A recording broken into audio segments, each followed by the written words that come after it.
Showtime. Showtime.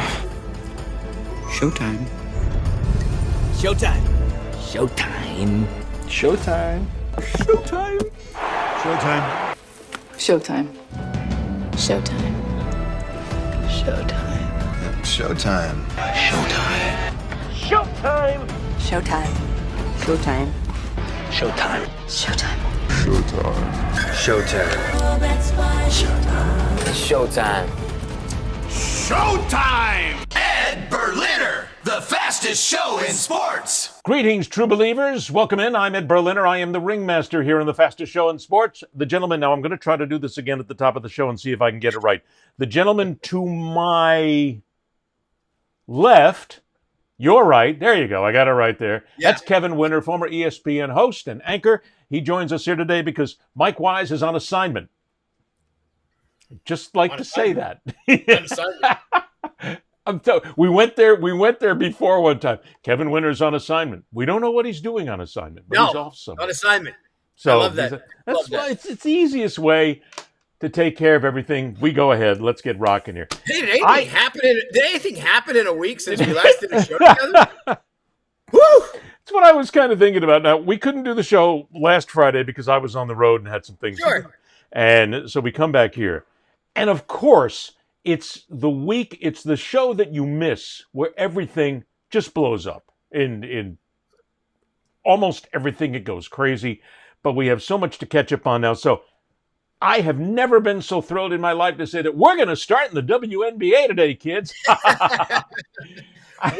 Words I never thought I would utter for 600, Alex. Never. You put that right up there and you never thought you'd lead. I mean, I get it. It's a major sport. We understand that. But to lead with the WNBA, with the audience that usually listens to sports talk shows and sports podcasts and sports video, that is usually the male demographic from 18 to 38, somewhere in there, or 20 to 45, whatever. Most guys don't give a damn about the WNBA. They don't want to know. But it's worth it this week because this is just absolutely hot, and it's just fun stuff to talk about. And it's juicy. It is juicy. Now we do have to make that element right here. Yes, we're just like every other podcast and show in America, whether it's news, sports, entertainment, whatever. You look for the juicy, salacious crap that happens at the top, and you just want to grab them. That's our whole, we pull you in just when you thought you were out. We pull you back in. We pull you back in. And then also, let's add the other element when we bring this up. The story we're going to has black and white. See? And it's got a rivalry, and it's got two individuals who've been talked about for 4 years now. So I'll let you set it up because obviously everyone can figure out now. We're talking about Caitlin Clark and Angel Reese and what happened over the weekend in the season opener. What has gone on between Caitlin Clark and Angel Reese would normally just go down to basically a rivalry between two players. But let's be honest here. What happens between Clark and Reese right now is pushing the WNBA. It is part of their marketing. It is part of putting people in the seats. Yes, I understand, and I'm going to catch grief from people on this going, wait a minute, you're overlooking the fact that this is really exceptionally talented basketball. Yes, it is. I've said that so many times before. These are exceptionally talented individuals. But right now, the WNBA will grab onto anything they can, which will help market them and help put the words WNBA on somebody's lips, like ours. Right. Because that's all about putting bodies in the seats, selling tickets, getting ratings. And these two are good for ratings right now because it doesn't make a difference if they hate each other, like each other, loathe each other. If it's all just a big act, it doesn't make a difference. It grabs it because people immediately go after it. Oh, there it is. Hang the on. black woman, the white girl are going at it right now. We got to make something out of this. You know that. How did the WNBA and ABC on Sunday afternoon, how did they open their season? There were two games. Las Vegas versus New York. Last two champions, I believe. I think New York won last year. Last two champions. Game one. Game two. Indiana and Chicago. Caitlin versus Angel. They put it on there's the reason. They are at that level. And by the way, New York and Las Vegas is good basketball. That's like that. I actually watched some of those finals the last couple of years. That's good basketball, and it draws me to that to watch those finals. But wait a minute. I'm going to stop you there for 1 second and just add something. When you just said, I actually watched it.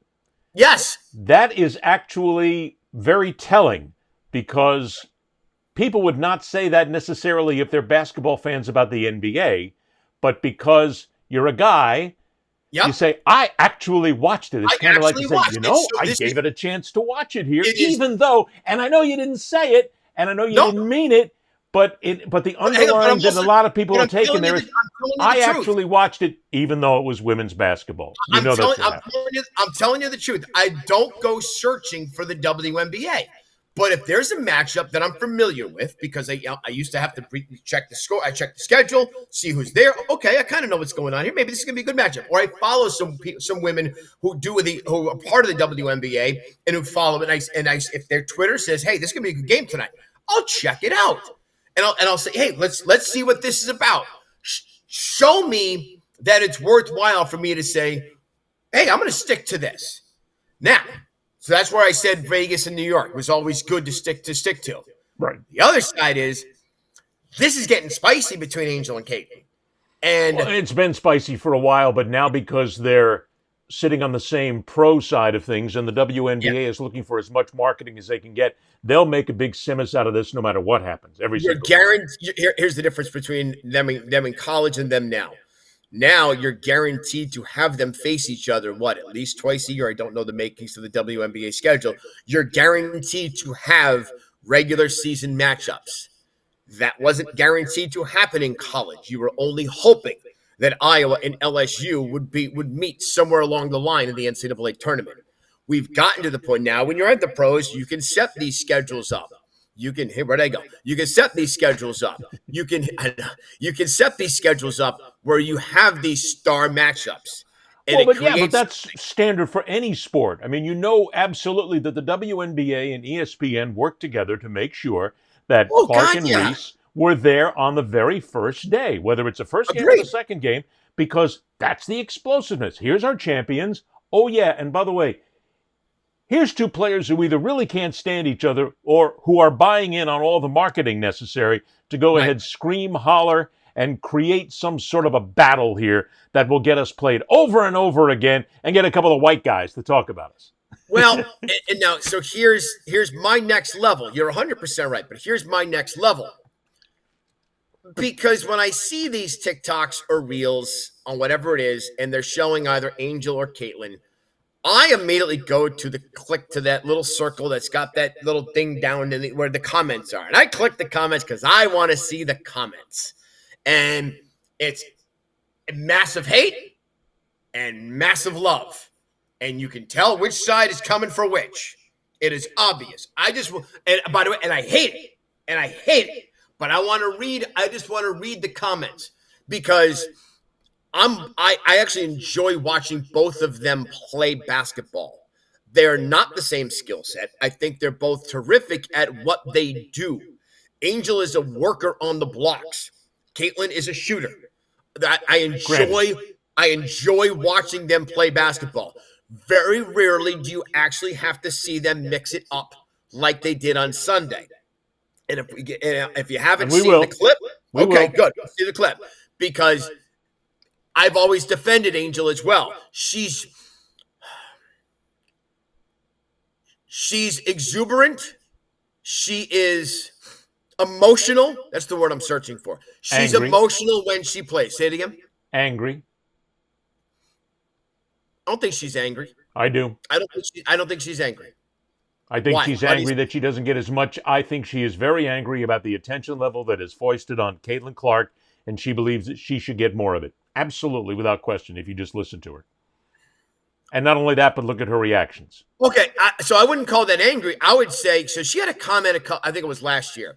She had a comment where Angel said, it's not just Caitlin that is this new wave of player into this WNBA that is bringing this league along. She is absolutely along for the ride. If there's no Angel, I'm not. Caitlin's going to get the love, but I'm not sure the league's going to get as much attention. Angel is absolutely helping this league get attention because the two of them. I mean, I was 7. So hang on. I'm 7 in 84 with Bird and Magic, black and white. You would be able to help this. I know. You'd be able to help this a little bit. You'd be able to say this a little more. You watched them in 79, black versus white. I've seen all the documentaries. Huh? I was just a child. No, you weren't. No, you weren't. I know you. But is it similar to you got the brothers who were rooting for Magic and the white people who were rooting for Larry back then? Absolutely. There's no doubt that Angel Reese and Caitlin Clark are divided along racial lines, without question. Yeah. I mean, the white people are going to say, hey, Caitlin Clark, God, she's awesome. She's wonderful. Oh, that wasn't a tough foul. Black people may come out and say, hey, Angel Reese was just doing her job, man. Come on. That's what it's all about. She's in there and she's tough and she's a great basketball player, all this. But then it gets down to the hate issue, which the WNBA is now investigating. But hang on. We haven't seen a clip yet, and it's still worth talking about this at this level, because I get it. But hate is spewed all the time for every single sport, for NBA, for MLB, for NFL, for NHL, for MLS, for all of them. There is hate all over the place thanks to this ridiculous sewer that is known as social media. And the point about it is, if it gets to be a potential for violence, that's where you got to look into it. But people hating, just stop. It's not anything you have to. And I guarantee you that if this happens to NBA players like that and there's hate, the NBA looks into it, but the WNBA looks into it even more vociferously because it's 2 female athletes. Is that fair? Great. It's 100% fair. There's hate. Every competitor will have hate. Every good competitor will have hate. Now, there's the difference. I may hate you and then I'm going up against you as a competitor, but I then have to respect you. There's an absolute difference. I can hate you, but I can respect you. I hated the Lakers growing up. I respect them. I hated the New York Yankees growing up. I hated Derek Jeter as I got older, but I respect him. And if I got a chance to shake his hand, you're a damn good ball player. I shook Magic Johnson's hand one time at the NBA All-Star game down in New Orleans, and I said, Magic, Kevin Winter, Boston, Massachusetts. The look he gave me was death. It was awesome because the grip got tighter. His grip got tighter, and I just said, and I hated you. But but I loved you. Which is the sociological side of all this, which comes into sports, because you can hate a player, and we all have players we hate and teams that we hate. But then comes the delineating line. There are those who hate and will respect. They will say, I get it. It's like right now, I'll use the hockey reference because that's what I use a lot. The Toronto Maple Leafs and their fans just freaking hate Brad Marchand. Holy crap. They want to take him out and they want to run him over with a snowmobile. But at the same point, they'd be willing to say, and I've said this to Shannon many times when it comes down to players, I said, God, I hate that guy. But boy, I wish he was on our team. You hate him until they're there and they're helping you, and then all of a sudden you love him. That's one side. That's the respect side.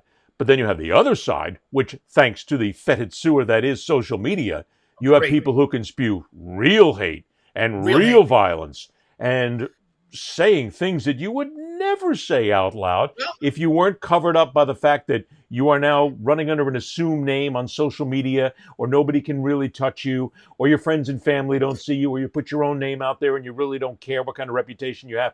That's the part that you have to investigate, and you got to stop that. But there's no way to stop it. Well, horses out of the barn on that one. Keyboard warriors will be there forever. They're always going to be. From now until the end of time, you can't stop them. I also think part of this, too, is, and I brought it up before, where athletes now, it seems like basketball players now don't know how to take or give a hard foul. I also think athletes now, they don't know how to take and give a hard foul. They also don't know how to take. They don't know where the hate is. Automatically. So, and this is where I'm a fan of Angel Reese. But when we see the clip, when it plays, for those of you watching on the video podcast, Angel immediately snaps. But she did something first. And if you want to play the role of Bill Laimbeer, If you want to play the role of Bill Laimbeer, look it up, kids. He was a dick, an absolute dick on the basketball court. You want to play that role, you better be ready for when it comes back at you. But he played a physical game, and this, I hate to say it, this walks back to what we have discussed seemingly every single show, and we've talked about basketball here, is why the game doesn't hold any great allure for me, is because they have taken the physical nature that I grew up with in the 80s and the 90s. I watched them play this kind of sport. It's not there anymore. But you do have those athletes that will put up with it, especially in the NBA, but then you have the preening prima donnas who say, don't touch me, don't get in my face, I'm going to get in, I'm going to come right back at you, I'm going to use the F word, I'm going to come all over you right now, and I'm going to make sure that you know how much I hate you. That unsettles you. That unsettles everything. That makes it, you're less. Walk away. Right. And it makes it better. Now, to your point, for those of you watching on the video cast, you'll be able to see this. For those of you listening on the audio podcast, what you're going to hear here is the play-by-play call of what happened in the game between the two of them, unedited, and then we're going to come back and there's something. If you do get a chance and you're listening on the audio podcast, see if you can watch this, if you can find the video on this, and you'll get an idea of what we're talking about here, what's the one thing that's interesting about it. But if you're watching it on video, you'll see it as well. This is Caitlin Clark against Angel Reese, and this is the moment that changed the world. Rebecca Allen, too strong on a three. And look out, Caitlin Clark pushes Angel Reese, and Angel Reese gets right up into Caitlin Clark. Afterwards has something to say as Clark walks away. We know there are always increased eyeballs, energy, and attention around the matchups between Reese and Clark, and Angel Reese is still going after Caitlin Clark in the aftermath. Everyone in the arena had to know this foul was coming. As soon as you saw Angel Reese wide open, you knew that Caitlin Clark was going to come in and take that foul. That Angel took exception to. So initially, Angel pushes Natasha Howard. Caitlin Clark points out the no call. Then she applies a hard foul on Reese. Reese gets up right away to get in the face of Clark. Aaliyah Boston ends up getting between them. You'll see on this angle, the initial part seems okay from Clark, but then there's a shove at the end that I think should be upgraded to a flagrant one because that seemed like unnecessary contact from Clark. Yeah, I agree with you. And she goes in. There is a little bit extra there from Caitlin Clark in terms of the foul. Now, what everybody saw on that clip was the play where Angel Reese has the ball, Caitlin Clark reaches in, slaps the ball away. What you didn't see, unless you really had to pay attention, and even ESPN and so many of the others, while it was there, it's a couple of seconds for context. Angel Reese had committed undoubtedly a foul by pushing the one player in the back and shoving her. You can see Caitlin Clark even go, what's going on here? They're saying, you're not going to call this? So she gets the ball in her hand, and what does Clark do? She commits the hard foul, basically in retaliation for what she did. Complete basketball move, no animosity whatsoever. That's what happens in a game, and that's what happens in a game. And for Angel Reese, take it, suck it up, and stop embellishing, because she became a really bad actor in that as well, because that whole flailing of arms was nothing more than a show to put on to see what else she could draw, and then going after Clark when Clark had turned her back, and Angel Reese comes after, F you, what the F are you doing, and all this back and forth. That's just all Hollywood histrionics, which is Angel Reese trying to be on top of the whole thing and trying to say, I'm going to get you. It's my time to get in here and make some noise. That's what annoys me. By the way, just go hit your 2 free throws and away you go. And you just got, because you weren't giving you the open layup. And I don't blame her. Also, Caitlin Clark was standing up for her teammate. Again, I'm a huge fan of both. And yes, a white person can be a fan of both. It can happen, okay? I'm a fan of both. And this is why I said before you played the clip, Angel, you want to play the role of Bill Laimbeer. Bang! That was a forearm to the back. I believe it's Natasha Howard. I know it's Howard. I think her first name's Natasha. I think it's Natasha, yes. Forearm to her back. And you're right. Caitlin's like, what the hell? Are we okay? You're not calling that? Whack! Right across the arm. There Welcome you to go. a little retaliation in basketball and in a physical Bingo! game. I give Caitlin Clark a tremendous amount of respect for that. She played the game hard, and there's a lot of people who look at Caitlin Clark and they say that she's soft. Not That anymore. all she can do is shoot Not three-pointers. anymore. Bullshit. This Agree. girl gets right in there and plays the game hard. So here's also where I respect. This is where I go back to. Sometimes players today have never taken these fouls. Angel didn't know what I'm sure Angel's been hit hard before. She didn't know what to do because it's like, wait, someone just stepped up to me, and someone stepped up to me. Caitlin, here's what I love: you gave a hard foul, walk away. You're not chicken. You're walking away. You can even walk away with your arm up. Did it? My bad, like they do in the NBA. I committed the foul. Foul on me. I don't even know what the call was. I'm sure it was updated. Don't even know what the call was. They have so many lines for it now. Hard, intricate, physical foul, level 1, grade 1, grade A. Just call a foul and walk away, will you? Right. I know. I'm with you. Look, in a sense, the WNBA for a moment probably went, uh-oh. But then the WNBA went, yeah. Yeah. More. Give me a little more. Don't let it get. And this is the fine line that they will be toting. Because now every person who does follow the NBA, the WNBA, every person, even like me, a casual observer, if there's a matchup and let's say there's only June baseball on that night, there's no NBA Finals and no Stanley Cup. I don't even know when the next time they play. But I may go look, won't I? Exactly. I may go. It's a sales job. Yes. So this also, you said it right. It goes to the cesspool of social media because everyone and their uncle has an opinion. And I also do understand people are sticking up for your own ilk.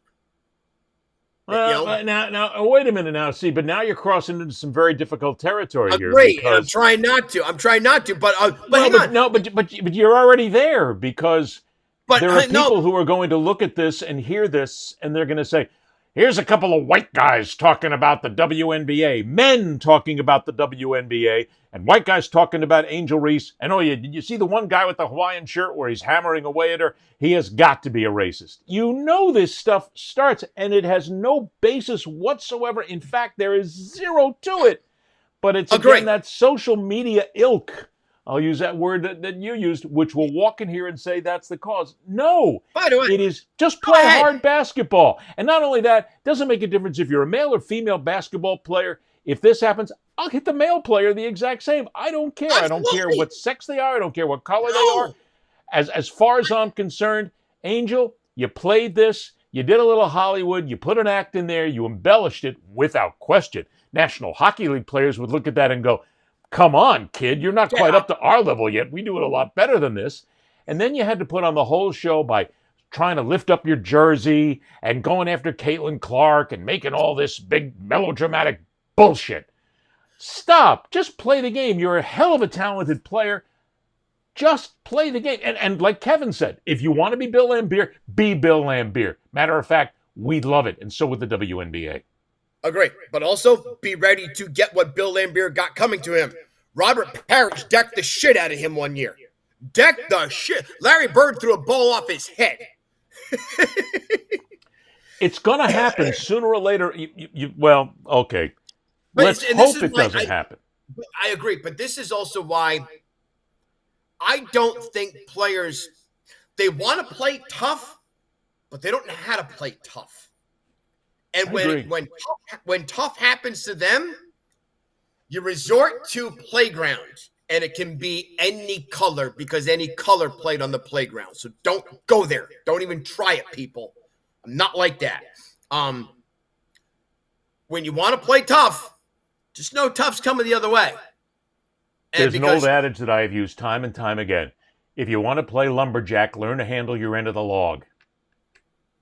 It's an interesting one. Flat and simple, okay? You want to be the tough person, you want to be the tough guy, the tough gal, learn to handle that side of it, all right? If you want to strike back, then realize that's what you're going to get hammered with from now on. You're the one that decides you're going to strike back outside of the rules, or you walk away, take it, let your play speak for it, everything you do. And if Angel Reese lets her play speak for it and stops with all the histrionical bullshit, she's going to be seen by more people than see her now as one of the best players in the WNBA. I remember. Question. I'll end, if we're wrapping this one up, I'll finish it on this. I remember when I was doing Sports Centers at ESPN Radio. It was a quiet night, and look, this is what would happen. I would say if there's NBA, if there's NHL playoffs, those playoffs get top billing. If there's Major League Baseball, but sometimes you get a point where there's a quiet night, or you get a storyline in the WNBA that you're going to follow. Angel Reese was on like a double rebound streak. I think it was last year. She was on a ridiculously long streak.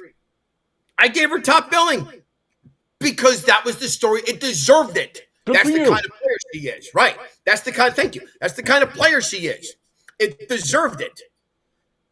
Sometimes you don't need that extra crap. The histrionics. I'm with you. That flailing, as much as I defend her, that flailing, I didn't like it. I was not a fan of that flailing. And the reason for people to take any umbrage with all of this is ridiculous. There are people who will come in and say the only reason you're hitting on her is because A, it's women's basketball, B, you don't like women's basketball, C, it's a black player in women's basketball that you don't like. So it's got to show that you just hate them. 1, 2, 3, there you go. 3 strikes, you're out. You absolutely hate this. It doesn't make a difference. Yes, you're right. I'm not a big fan of the WNBA, but I can recognize a hell of a player when I see them. Sure. And whether it's Breckers, whether it's Clark, whether it's Reese, they're great players and great athletes. I can criticize them just like I criticize any male player in any other sport because that's what I do for a living, and it doesn't make a difference to me their sex or their race. No difference at all. And by the way, we didn't even mention when we went through names. We didn't mention the half the teams from half the players from Vegas or New York, which are friggin' loaded. They are. Hey, that's that. Like I said, I'm going to go back to the comment. Back to what I said at the top. That's actually really good basketball that gets my attention. Yeah, when Vegas, New York play. And you know full well that the WNBA, ESPN, any of their broadcast partners are going to play the shit out of a clip like this. Absolutely. And they're going to keep talking about it because it's marketing, it's tickets, it's ratings. And I guarantee you the next time that Angel Reese and Caitlin Clark play anywhere, it is going to become a major event. It's going to be put on a time when everybody can see it. They're going to make sure that the schedule allows other people to see it who may not be big basketball fans. And it's going to get hyped like crazy about Angel, Caitlin, the rematch. Yes. And it'll come in there and you'll have sound effects of crashing gloves and a boxing ring and all that. They'll go nuts for it because it works. Agree. Every time. Agree. What are you doing? I was actually trying to find the schedule. I want to know when they're going to play next. They actually was curious. I was trying to find it. Succeeds. Look, this is what people do. I was trying to give me 2 seconds. I was trying to find it. Trying to find the schedule. Regular season. So we want to play Indiana. Saturday, June 7th, 8 p.m. on CBS. Look at that. Saturday, June 7th, Chicago at home versus Indiana, 8 p.m. on CBS. Saturday night, prime time, major network. There you go. And by the way, and not only that, but the point you're making there is that the WNBA was already thinking ahead on this because they know exactly what they've got. They were hoping for this. Yes. Right. So they make the schedule out well in advance, of course. They don't have to change anything here. No. So they knew they were going to have Reese and Clark. Hey, we got fireworks here. Let's put it on prime time. Brilliant. Exactly. Brilliant. Well done. You look, and that's how you build something. Yeah. These two are going to help build. They're going to be foundation blocks looked on years later as what helped build the WNBA. They're not going to be, right, you're going to have that first tier of players like Sue Bird and many of the others who were there who got this league off to a good start. Rebecca Lobo.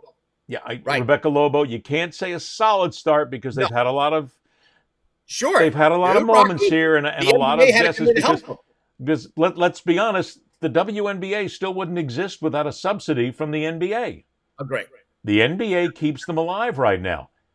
Eventually, they're going to have to go out on their own, and eventually it looks like they are going to be that way.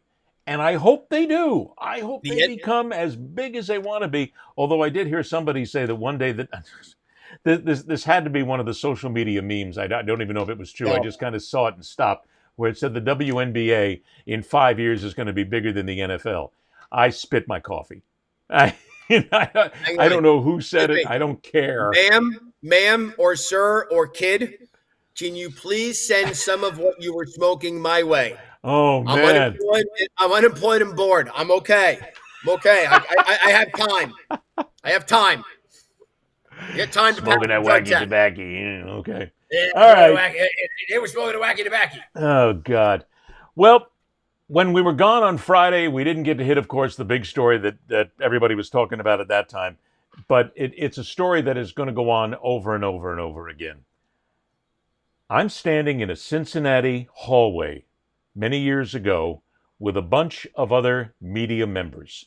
Mike Lupica was one of them, and there were many of the others who were national broadcasters and national writers. We were standing outside the courtroom. Pete Rose was inside on that day, and Pete Rose was waiting to tell everybody all about what he had done, what he hadn't done, what was going to happen. And Pete never came out. He was kept away from us on that day, but I was covering the story at that time that involved Pete and his lying, lying to Major League Baseball, lying to anybody else who basically had any interest in what he was doing. It was a story that we all followed. And not only that, I can still recall at times hosting radio talk shows a billion years ago. And it's 7:30, 8 o'clock at night. There's no games on. I worked for a radio station in Miami that used to carry a lot of different games. Nobody was an official station at that point. They carried a lot of Yankees games. They carried Orioles games because they were both spring training in Miami at the time. And there was no game that night. We had that set rule going for us. Anytime you wanted to light up the phones, anytime, all you had to do was say, I don't know if Pete Rose really belongs in the Hall of Fame. Boom! I mean... Show's over. Show is over. You have the easiest 4 hours of your life. I learned it as a kid. I tried it as a kid on a station that couldn't operate a toaster oven. It worked. And it worked. We were full. So anyway, continue. And we're going to be doing it. And it's, even though I had a friend of mine come in and say, well, it looks like you won't be able to do that anymore. I said, are you kidding? This is manna from heaven. This is just going to go on even longer now, because now this opens up all kinds of different avenues here. The Pete Rose lovers and the haters are all out, and we are still going to be able to get anybody to talk about it. So let's get right to it. Pete Rose does not belong in the Hall of Fame. Bingo, end of story, as an individual. And I say that because Pete Rose is in Cooperstown. His name is mentioned. There are baseball records that Pete holds that are noted at the Hall of Fame. His name is there. He is not there as an individual player because he broke the rules. And not only that, not only did he break the rules, he lied about it over and over again. And I went online when this whole thing happened last week, and I pointed out that along with all this, Pete was just a bad guy because he was involved in a potential sexual assault of a minor. The story's out there. Everybody knows it. Nobody wants to talk about it, but it's there. It exists. And Kevin, the one thing that I keep coming back to is I hear from these people who go, whoa, wait a minute now. He didn't do that on the baseball playing field. He went out and played baseball, and the Baseball Hall of Fame should be about just what he did on the field. It's about more than that. There are character issues as well.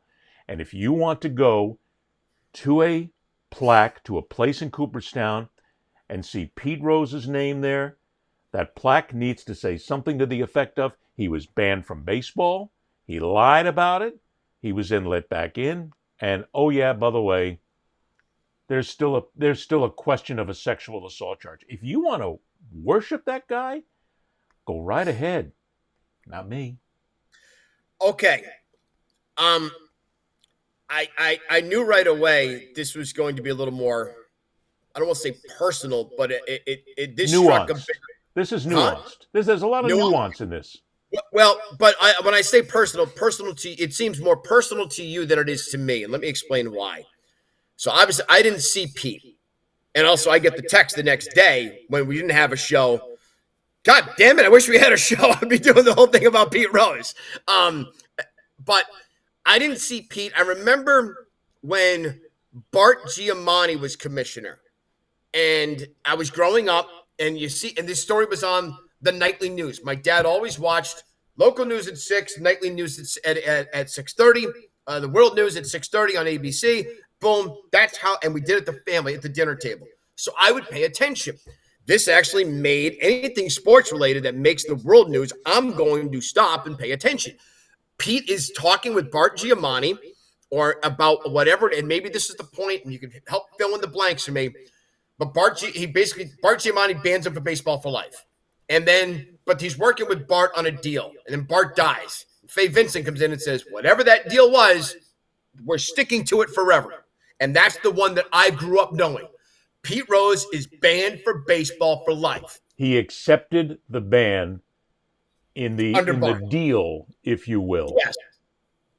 With Bart. With Bart Giamatti, Faye Vincent carried out. I interviewed Faye Vincent years later on this, and he was a brilliant man to talk to, and so erudite. And we talked about so many of the different avenues that this went in. What word did you just say? Erudite. Erudite. That's too early in the morning for that word. Wow. You're a college graduate, for crying out loud. That's a word, bro. Woo! Come on, man. You've always known that I'm the wordsmith. I have those words in there. I use them all the time. I didn't know we were going those words. I'm the only guy who figures out a way to use anti-disestablishmentarianism, totalitarianism somewhere in there in sports.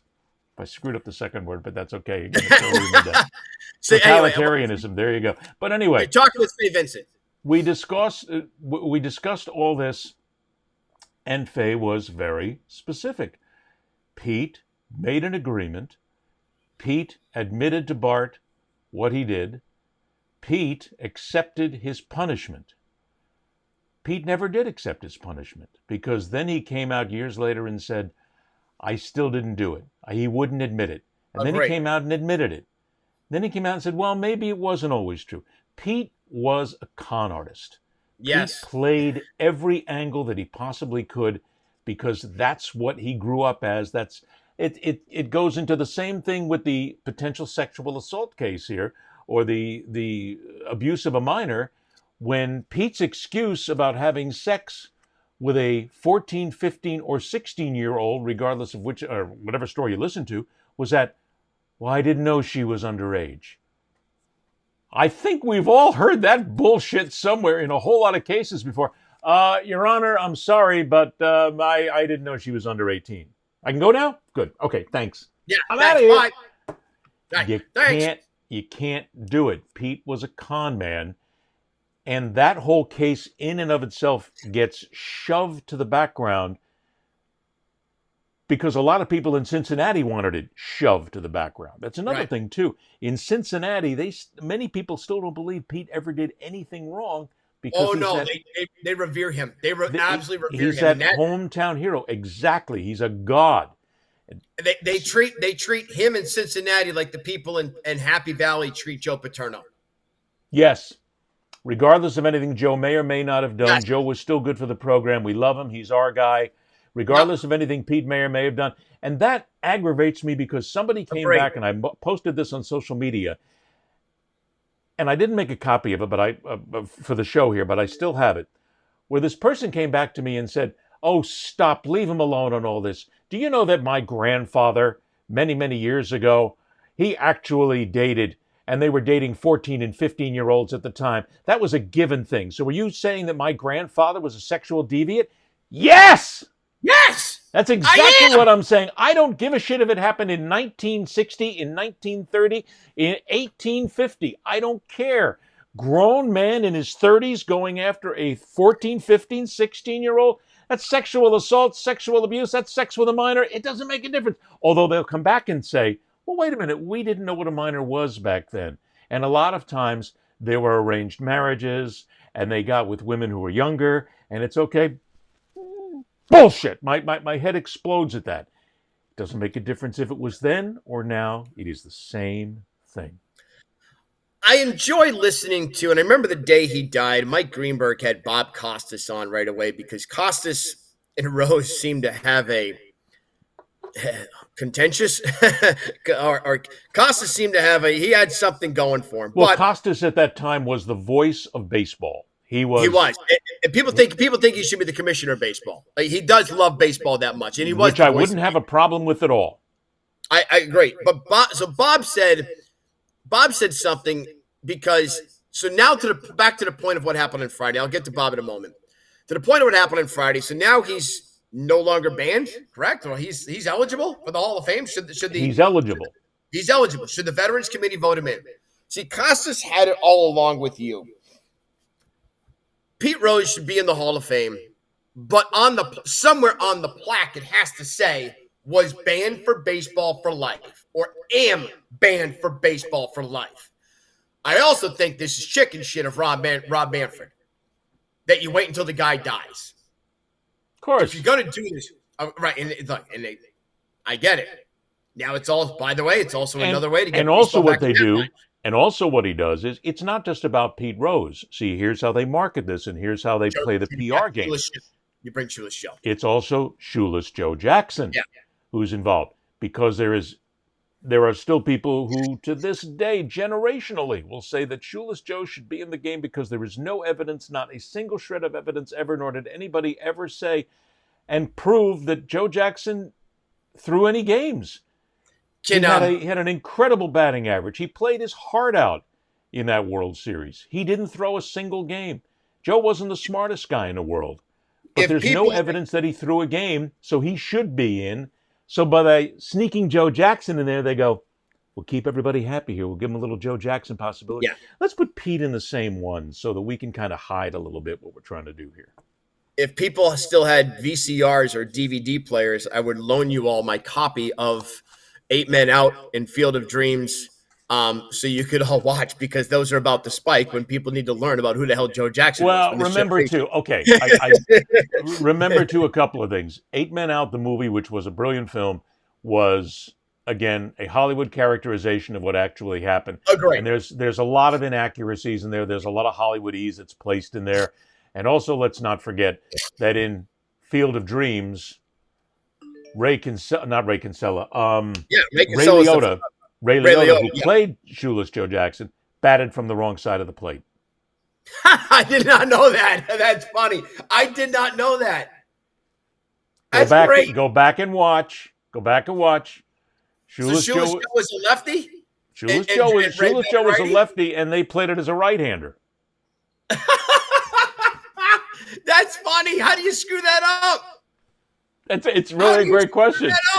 If you're doing it, how do you screw it up? I guess probably what happened in there is Liotta couldn't learn how to bat left-handed. You even just tell Ray, look, you tell Ray, just swing, and we're going to CGI the shit out of this. Well, wait a minute. Okay, but that's back in the 80s. They didn't have the CGI technology they have today. Okay, yeah. And not only that, if you've ever played baseball, you ever played any sport, you know how absolutely impossible it is. If you're a dedicated right-hander, and I'm a dedicated righty, my dad was a lefty, actually was a little bit ambidextrous. But as a righty, I've tried hitting left-handed sometimes. It's freaking useless. See, I'm a lefty. Hang on. I'm a lefty. Do I got the righty swing? I don't know. I'm just... Hang on, I got a bat here. Should we just start breaking shit in the house? Kevin, it's not that bad. Life is not that bad. Don't hurt yourself, my friend. It's okay. We can still find a way out, Kev. No. Oh God.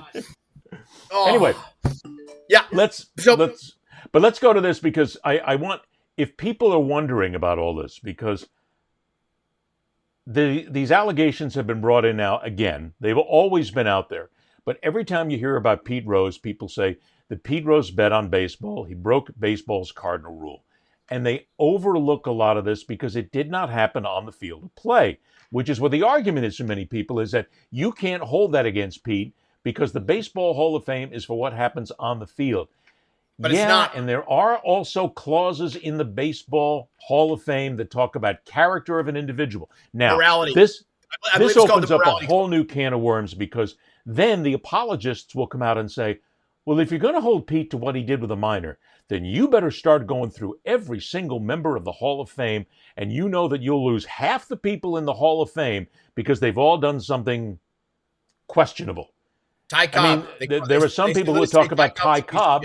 Ty Cobb was a flagrant racist, and Ty Cobb was a guy who also sharpened the spikes, real hard steel spikes, sharpened them so that when he would come into second base and there would be a black player or somebody that he didn't like, it didn't make any difference whatsoever, because there were no black players then, of course, because it was simply just still a segregated league.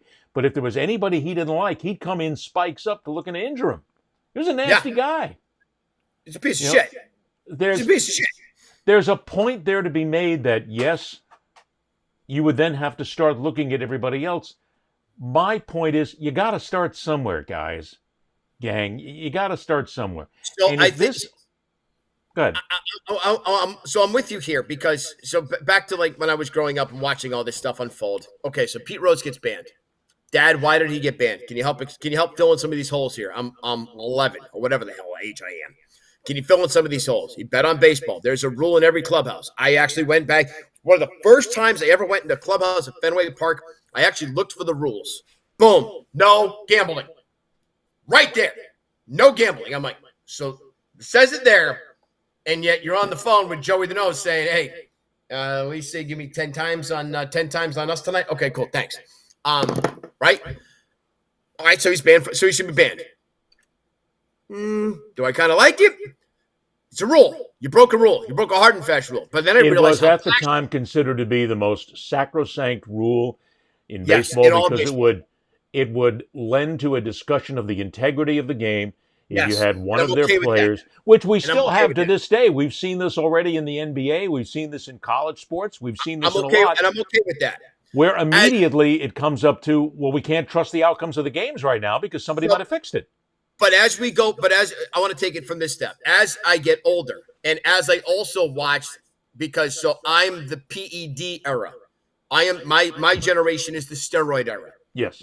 I watch all those people and all those athletes who were damn good ball players who are not in the Hall of Fame, and we're not in the and I think they should be, but it should be just like you say for Pete Rose.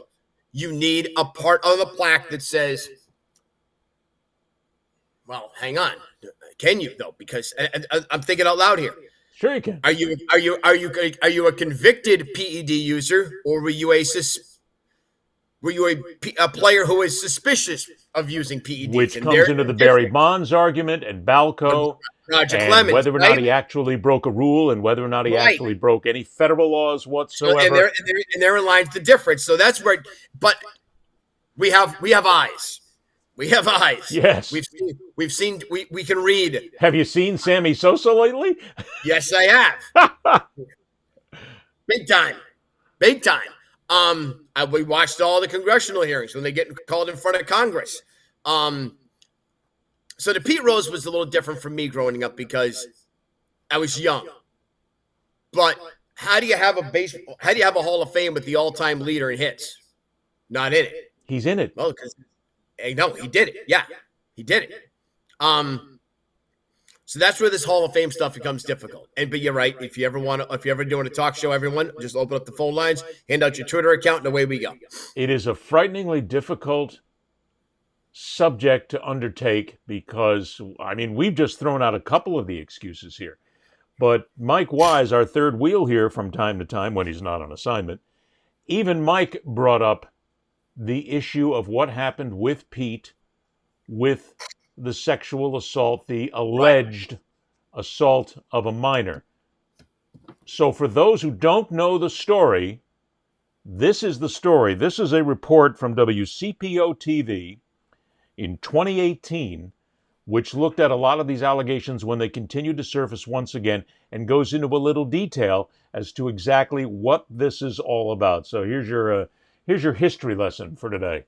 A troubling allegation against a Cincinnati baseball legend. A woman claims she had sex with Pete Rose when she was 14 or 15. Not on your side. Chief investigative reporter Craig Cheatham has been digging through federal court records. And Craig, if this happened 4 decades ago, why are we hearing about it now? Kristen, the information was contained in a motion filed today in federal court. The case began last year when Pete Rose sued former Major League Baseball investigator John Dowd for defaming him with false statements, including allegations that Rose repeatedly committed statutory rape and ran with 12 to 14-year-old girls. Today, Dowd's defense attorneys asked the judge in the case to order Rose to provide more information about any sex he had with girls under the age of 18. Pete Rose, baseball legend and all-time hits leader, was back in Cincinnati last month for the unveiling of a statue in his honor. I thought getting in the Reds Hall of Fame was big. And I thought retiring my number would be the biggest thing. But this has got to be the ultimate goal for any player of his or her sport. But just 6 months after that, court records revealed new allegations made against Rose by a woman who claims she had sex with him before she was 16 years old.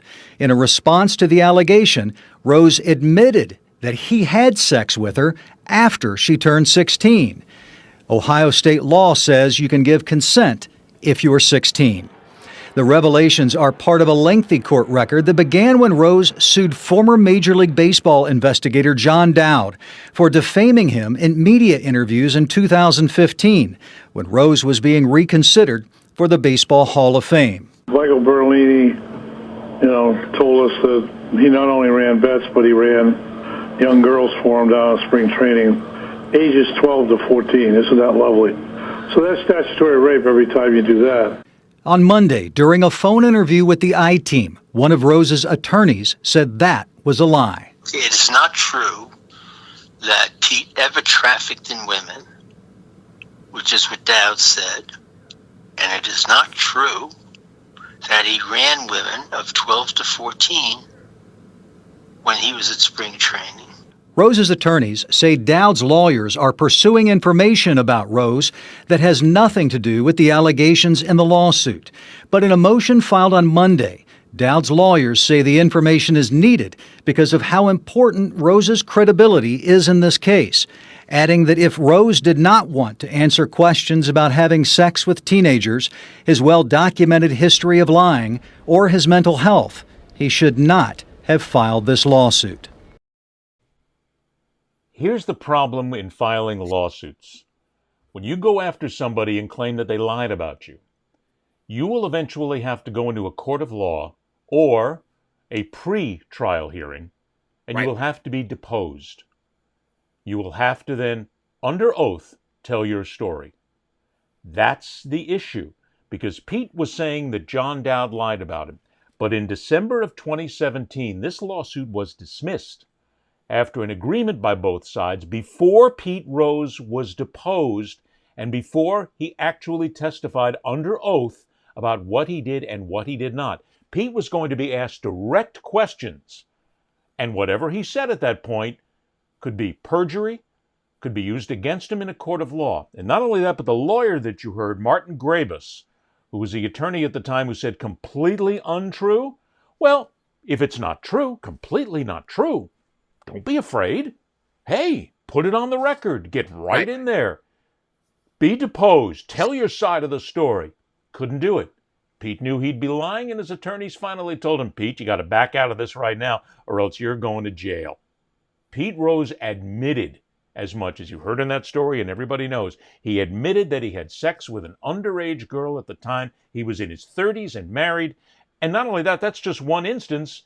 There may indeed have been many more that were alleged. That's the problem. Pete Rose is not a guy I want to have in a Hall of Fame, and I want to sit there and go, I saw Pete Rose. What a great player. Yeah, he could hit the shit out of the ball. Because he could also hit the shit out of a 12 and 14-year-old girl when he wanted to as well. That's a problem. It happened, and people have got to start recognizing that that's a bigger issue, or an equally as big issue, as No, you had it right. The baseball purists will say it's an equally as big issue. But a morally just person will say the 12 and 14-year-old is the bigger issue than just gambling on baseball and breaking a rule. There's a difference. Like, look, I break a rule every day when I get on the highway. I do 70. I don't do 65. Right? By the way, the cops know. The cops know this. I'm sure your license knows it as well, but that's another Yeah, story. it does. Hang on, it did for a long time, buddy. It did for a long time. Bicycle Central at one point. But that's part of the problem. Are we morally just, or do we just not give a shit about morals anymore? Part of as we go on is the older you get, the more morally just you become. Because when you're younger, I could say this as I get older. I'm embarking on 50 in 3 years. The more you get older, you realize the fuck was I doing? At the time, you don't give a shit. You actually you don't. You just if I don't get caught, that means it was right. That's actually the philosophy you use. If I don't get caught, okay. We did it all the time growing up on the streets of Greenwich Village. All the time. Yep. Exactly. So I get it. But which is why I knew this would be a bigger hot button for you than it would be for me. Again, the age difference probably and the era that I saw. I agree with that. Yeah, and again, I am more to the PED side of things because that's the guys I grew up. I mean, I remember in '98 running home from school from work every afternoon and getting together. And if there's an afternoon game, whether the Cardinals are playing or the Cubs are playing in an afternoon game, the first thing you do is you flip on SportsCenter to find out that Sammy Sosa or Mark McGwire hit a home run in the great home run chase in '98. And Major League Baseball let it go because it was a tremendous marketing and PR gig. They had people watching. The ratings were going through the ceiling. Everybody was making a spitload of money. And baseball basically... They had to. They were coming off a strike years before. They're coming off a strike 4 years before that killed the World Series. They were complicit in everything that happened. They allowed it to happen, and they knew it was happening. Look, so again, that to me, that's where I am more invested, shall we say, in that side than I am for Pete Rose. Fair. I do wish we saw Pete Rose play because if you get over 4,000 hits, you're a hell of a hitter. That means you did something right. He's the greatest hitter in the history of the game. Right. I'm not even going to question that. I mean, you can't because he did it on the field. This is where Plaque still can say, greatest hitter in the history of the game, banned from baseball for life. I got no problem with that. Individually, would you have a problem if individually he goes into the Hall of Fame? He now gets in. Again, first of all, I said this earlier. It's bullshit that Rob Manfred did this after he dies, but I understand it's easy, okay? And you do it with Shoeless Joe. Best hitter in the history of the game, banned from baseball and life in whatever year it happened. I have said for years, going back to talk shows in Miami days, that Pete Rose goes into the Hall of Fame as an individual the moment he admits what he did, says it on the record, doesn't back up, and his plaque states exactly why it took time for him to go into the Hall of Fame, that he bet on baseball and admitted it, lied about it, and then was given a second chance by a commissioner at a certain time. I got no problem with that. I got no problem also with Joe Jackson getting into the Hall of Fame, and for his plaque to say, Joe was part of, or whatever you want to, some sort of historical, I mean, you'd have to shorten this down a lot. Joe was part of the 1919 Black Sox. He was accused of throwing the games, but there was never any evidence whatsoever that Joe did anything to alter the outcome of any single game. Right. And then he was allowed into the Hall of Fame. I think, to me, that's part of history. That's part of the reality of what it is. Oh, sure. And this gets to a bigger discussion somewhere down the line. Today's day and age, people try to erase history, whether it's the bad history whether it's a country, whether it's a bad history, or whether it's something that doesn't fit their eye these days, right? Or their language, or their belief system. We try to erase history. Stop. It's there. It's in the records, right? It's real. It's fact. It's real. It happened. It's fact. Fact. When the legend becomes fact, print the legend. That's and that comes down to, again, the sex with a minor issue. I would want to ask every single person who wants Pete Rose in the Hall of Fame a very simple question. Are you comfortable with a man being lauded and being memorialized in a Hall of Fame who has admitted that he had sex with underage girls? Right. That's it. I get it. Yes or no. Stop right there. I know. And if you say, I got no problem with it, my follow-up question is going to be, do you have daughters? Yeah, I know. I get you. Do you have any women in your family? Right. You okay with that? And I'll want to then follow up on it, Well, which then comes down to this argument of this individual who wrote me back on social media how it's not a big deal because my grandfather was dating 13 to 15-year-olds many years ago back in the early 1900s, and everybody did it. I'm not sure that's something we want out in the public, buddy. It's what she said. I've got it sitting right there. And I know. I walked away from her and said, I think you and I need to go our separate ways for a while. Her answer back was, some people just can't take a joke. Oh, see, okay. First off, that's a problem. That's the problem. Oh, no. It was some people don't have a sense of humor. I go back. That's okay, still fine. a problem. That's still a problem. Not everything. Hey, I'm at the age with one of my nieces and nephews. I kind of draw the line at sexual assault, buddy. You saw, right? One of my nieces and nephews, they always keep trying to say, oh, it's a joke. And I say, look, you're at the age where if you think something's funny, it probably isn't. I said, I just need you to understand that. And in 5 years, you're going to know what I'm talking about. I remember my dad once told me that. I was being a dick. And I thought everything was a funny joke and I could just bust chops. And he got so sick and tired of it. My dad says, look, if you think it's funny, it probably isn't. It's fair. Right? In the end of all this, with all we know and with everything that's there, I'm even of the opinion now that Pete Rose never goes into the Hall of Fame. It's done. It's over. Live with it. He is in the Hall of Fame for the records that he held. He is still recognized as the all-time hit king. I believe I looked this up one time, and I think there were 3 instances of where Pete Rose is mentioned in Cooperstown as part of baseball records. So he's there. He's in the Hall of Fame. He doesn't have an individual plaque. I'm okay with that. That's fair. I'm okay. That's fair. We're late. A couple of things I just want to get to real quick. Let's throw a few things out here because, first of all, the NBA is praying beyond all shadow of a doubt, and you, Mr. NBA guy, you're going to admit this to me. You have to. They are just absolutely hoping that the New York Knicks win the Eastern Conference. They don't care who wins the Western Conference, because without the New York Knicks, this is going to be a ratings disaster for the NBA. Because, hey, no offense, Oklahoma and Minnesota. I know you guys love your teams. I get it. But from a national standpoint, you got like a bunch of people in certain areas of the country that care, and they like certain players on both teams. Nobody cares. The Knicks right now are the focal point to drive the NBA. Disaster if the New York Knicks don't make the NBA Finals for the NBA. For ABC, disaster. Indiana versus Oklahoma? Okay, I guess. Okay. Look, hang on. Now, everyone, I need you to understand. We're not saying it'd be bad basketball. No. Because it'd be good basketball. It'd be great players. Right. When you get to a champ, why is the Super Bowl so big?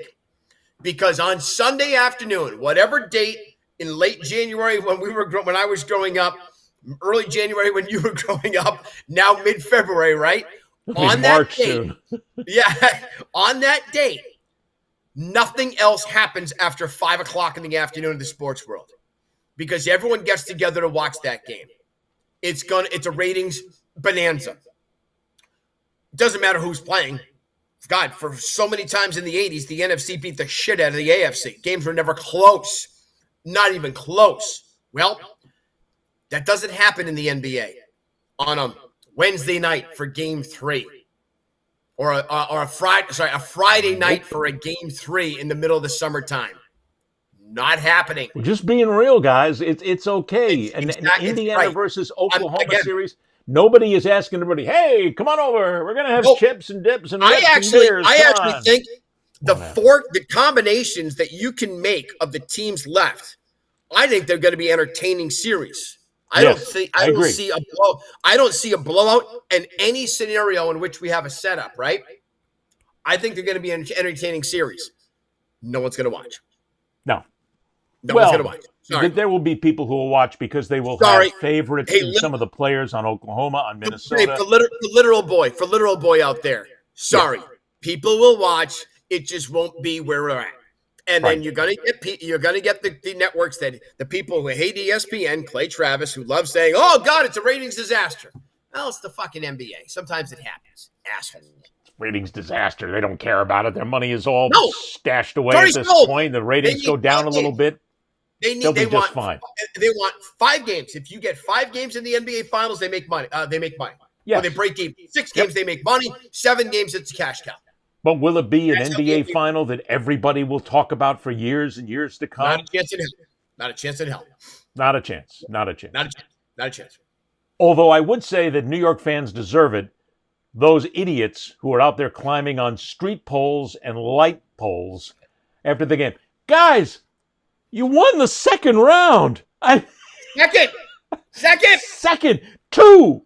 I mean, in places like Boston and LA and Chicago and Dallas and other places where they're used to winning, Miami. Even San Francisco. They don't go nuts over second round games. Yep.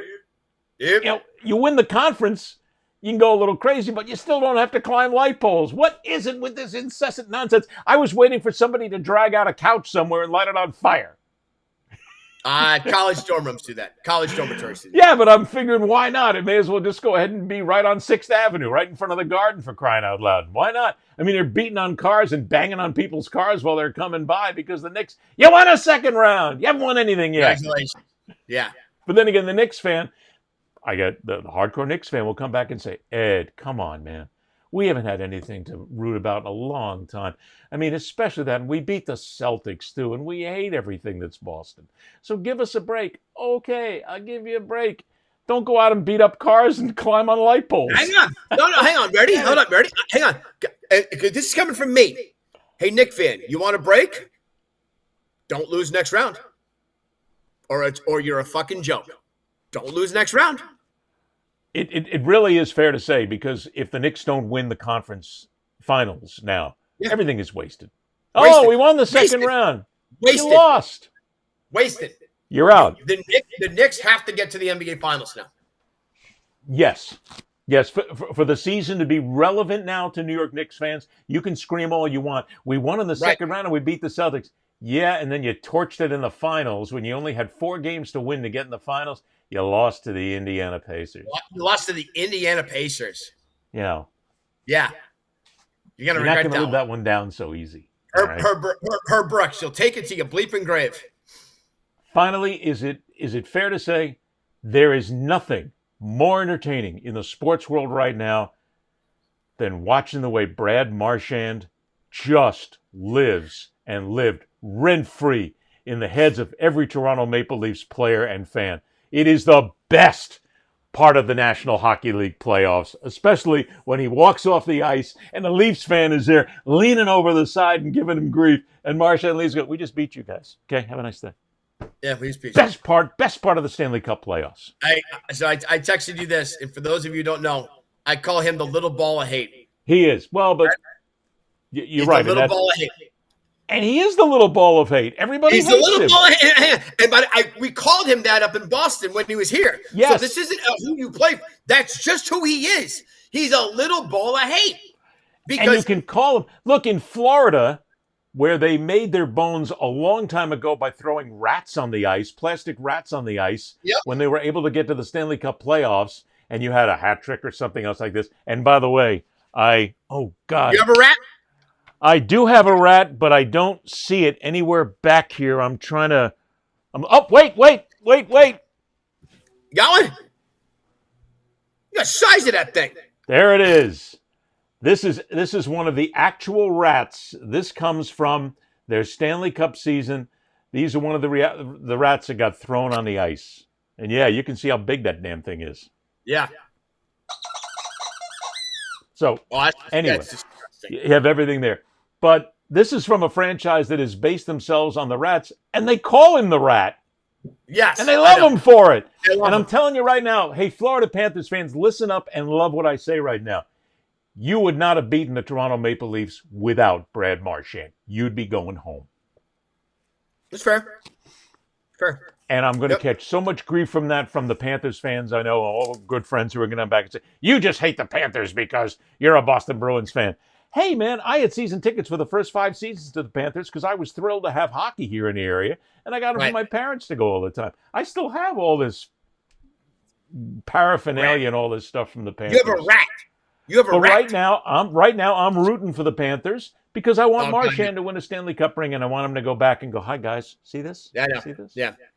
Well, the only good news for the Bruins is he got Boston a first-round pick. Well, see, that's the other thing, too, and I was explaining that to people because he played in 50% of the games since he was traded because the Panthers got to the second round of the playoffs, which was all in the deal itself. The Bruins now get, I think, a 2027 first-rounder? Whatever it is, who the hell knows, yeah. But they get a first-round pick. They get a first-round pick. I'm happy. Everything's fine. And the Maple Leafs fans are playing golf. Hey. It's another May in Canada.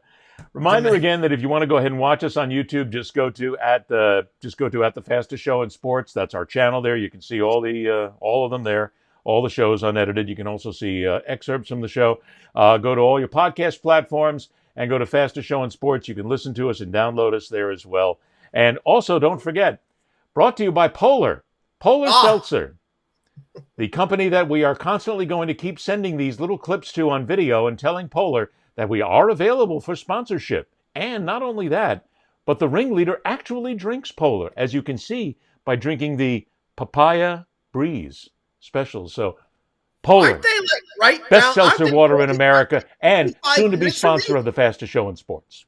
Aren't they 45 minutes from me in Worcester? I don't know. Yeah, they are. Do you need me to go ring the doorbell and just knock on the door one day?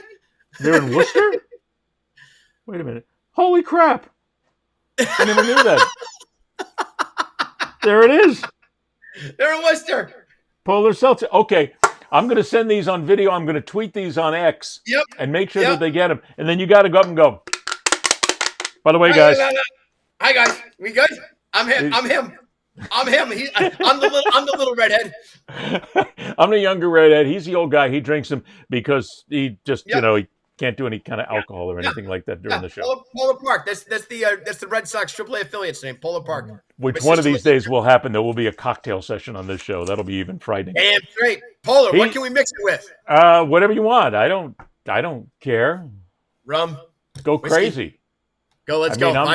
I'm thinking about something in the tequila line right now, but that'll be fine. Boy, that's what I like. Polar, let's get an alcoholic version going. Anything but Coors Light. He's Kevin Winter. I'm Ed Berliner. We're going to change him one of these things, get him on good beer. Thanks so much for joining us, everybody. Rock on, true believers. Until next time, see ya. That's all, folks.